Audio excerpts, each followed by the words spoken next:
The California sun hammered down on the naval ceremony grounds, but the real burn came from the man standing 3 feet to my left.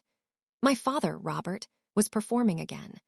His voice carried across the bleachers with that calculated volume designed to reach maximum ears while maintaining plausible deniability.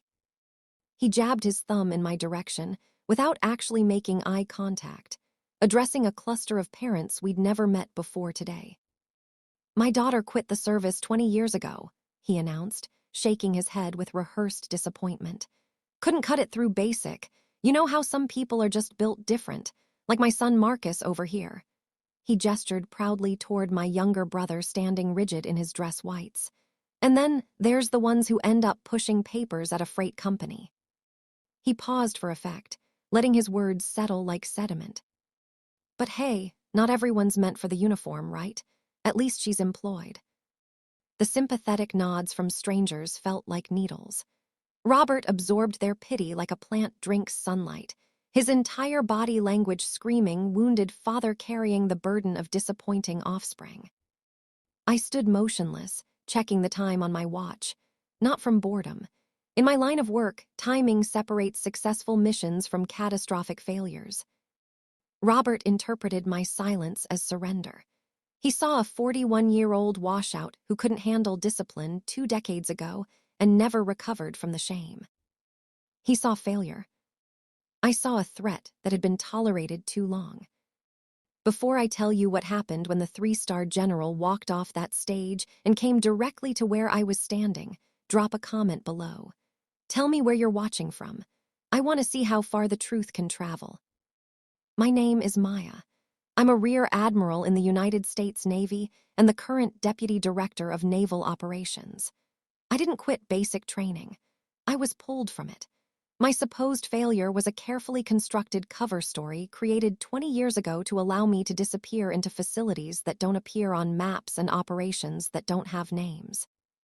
While Robert told his friends I couldn't handle drill sergeants yelling, I was coordinating intelligence operations in regions most people can't pronounce. While he mocked my logistics job at a trucking company, I was managing supply chains for assets worth more than most state budgets combined. But Robert didn't know any of this, and his ignorance was the only shield protecting him from consequences. He leaned closer, dropping his voice to a venomous whisper only I could hear. "Smile, Maya. You owe me this performance. 18 years of raising you. College tuition you threw away. That's $230,000 you wasted. Until you repay that debt, you stand here quietly and let me speak my truth."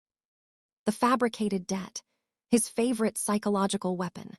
For years, he'd wielded this imaginary invoice like a cudgel, claiming my military departure had bankrupted his future. He threatened that if I didn't comply with his demands, didn't help with his mortgage, he'd contact my civilian employer and expose me as unreliable. He genuinely believed he controlled my livelihood. The irony could have cut diamond. I had paid my own education costs. I had earned every rank currently on my collar through blood, sweat, and decisions that kept me awake at night. And for the past decade, I'd been anonymously funding a veterans assistance program that had sent him over $60,000 to keep his house from foreclosure. He'd cashed every single check, probably used them for Marcus's car payments and summer vacations, then turned around and screamed at me for being a financial parasite. I studied his face, really examined it for the first time in years, and felt the last thread of daughterly obligation snap cleanly. He didn't actually want repayment. If I handed him a $250,000 check right now, he wouldn't feel gratitude. He'd feel rage, because Robert didn't need a successful daughter. He needed a broken one.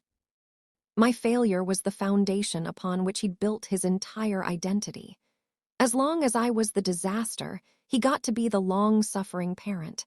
As long as I existed beneath him, he felt elevated.